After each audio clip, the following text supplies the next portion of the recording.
Hello guys, kamusta? And ngayong araw pag-uusapan natin yung isang speaker na medyo nagte-trending, medyo sumisikat ngayon na speakers, lalo na may pagka-budget yung presyo niya, pero yung features niya jam-pack. So ito pala guys, yung Ultimia Poseidon D80 Boom soundbar with surround and subwoofers na din. And supported din niya ang Dolby Atmos. So may pagkalakihan yung box, kaya lumipat ako ng location para mag-video. Yun nga lang, medyo naging out of focus siya. Pero basically, yung mga kasama dito is yung main soundbar. Meron tayo ditong 4 na surround speaker and meron tayong wireless subwoofer. And pagdating sa pagsa-setup, yung dalawang surround speaker i-connect mo sa soundbar and yung dalawa na remaining na surround speaker i-connect mo naman sa subwoofer. Anyway, wala naman kayong kailangan na ipag-alala kasi lahat ng wires na hahanapin nyo, kakailanganin nyo, kasama na agad dito sa box niya. Meron na rin siyang dedicated na remote kung sakaling gusto nyong physically na nagpe-press ng buttons, pero meron din naman siyang app na nakokontrol nyo din through your mobile phone. So available siya i-download sa Apple App Store and sa Google Play Store. Pagdating naman sa pagsa-setup, actually sobrang dali lang talaga kasi color-coded na yung wires niya, red to red, white to white. Pwede nyo i-connect yung soundbar through aux cable, optical cable, and in my case, ang ginamit ko mismo is yung HDMI para i-connect ko siya through ARC. And pagdating sa surround speakers niya, maglalagay lang kayo isa sa kaliwa and isa sa kanan, then pwede nyo na i-connect sa TV ninyo. And nabanggit ko kanina wireless yung subwoofer natin. Hindi naman ibig sabihin na hindi siya kailangan nakasaksa, pero hindi siya kailangan na nakakonect directly sa soundbar. And yung subwoofer, yung i-connect nyo dun sa dalawang natirang surround speakers. And after that, you're good to go. Nung na-receive ko tong product, actually wala ako sa bahay. So, sinet up ko lang siya dito sa condo. Kaya talagang sobrang gulo pa ng wirings. Pero,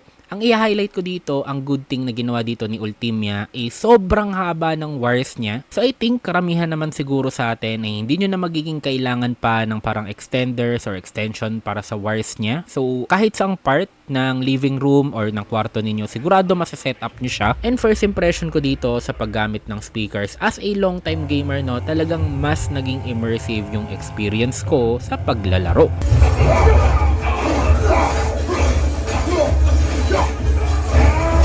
Ang malupit pa dito kung meron kayong mga horror games, like for example, nilalaro ko dito yung Dead Space, talagang ramdam na ramdam nyo yung kabog, mas kinakabahan ka. Syempre, naging mas immersive siya. Kaya alam nyo yun, kahit na natapos ko na yung game na to dati, kahit na expected ko na may monster na lalabas, dahil sa sound system, sa kabog niya, na ramdam mo talaga, na hindi ko na-experience ng first playthrough ko kasi very basic lang yung ginagamit ko dati na soundbar, nakakadagdag sa replayability experience na mga nilalaro ko.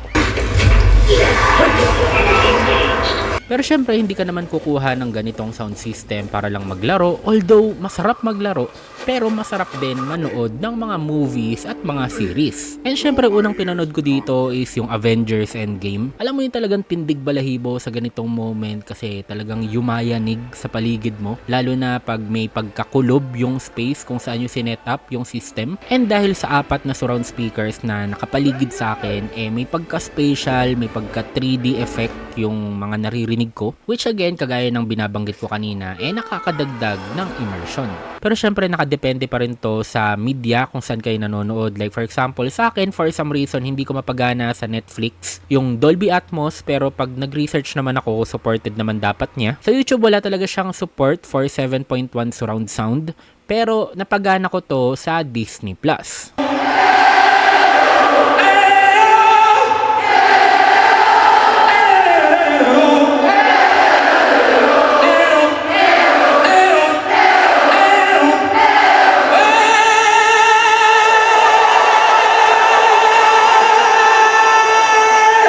Nemesis Prime!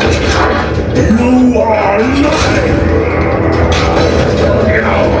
Very versatile din talaga yung sound system kasi natry ko siya na i-connect via optical cable pag walang HDMI. Via aux cable na din kasi ito lang yung pinaka-option ko para ma-connect yung soundbar sa PC. HDMI, ERC sa mga supported na TV. Na I think ito rin talaga yung pinaka-the best na paraan para i-connect yung gantong sound system para talagang ma-utilize niya yung Dolby Atmos and yung 7.1 surround sound. Ang honest negative thing lang talaga para sa akin, hindi pwede maging self-independent yung mismong soundbar lang. What I mean is, pwede nyo naman siyang gamitin, pwede nyo siyang i-plug mag-isa sa computer ninyo, sa PC, sa laptop, or sa TV. Pero yung sound quality niya, independently hindi ganun kaganda. Kumbaga talagang malaking role yung binibigay ng subwoofer and ng surround speakers na tipong pag i-compare ko na pag soundbar to soundbar lang, parang mas maganda pang pakinggan yung Xiaomi soundbar ko na tigto 2,000 lang. Pero syempre, 'di ba, hindi mo naman binili itong Poseidon D80 Boom para ang gamitin lang yung soundbar.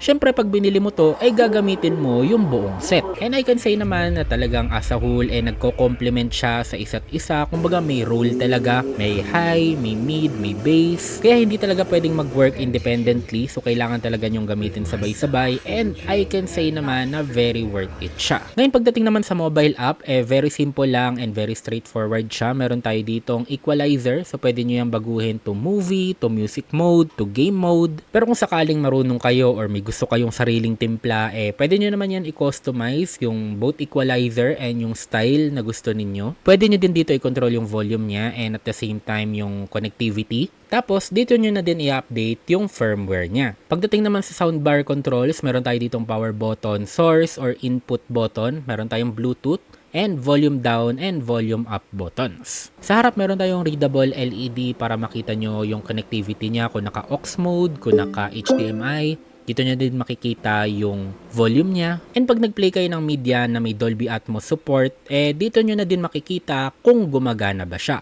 Pagdating naman sa pricing, meron tayong Poseidon D80 and meron din tayong Poseidon D80 Boom, which ito yung na-review natin. And currently nagkakahalaga siya ngayon 13,999. And ang SRP niya, I think, nasa around 18,000 talaga. Pero minsan, nagsisale pa nga siya ng as low as 11,000. Pero kayo yung tatanungin ko guys, para sa inyo, sa tingin nyo, worth it ba or sulit ba itong Poseidon D80 Boom? May tinitignan ka pa bang other options, other alternatives? Or dito pa lang, solve ka na? Comment your thoughts down below.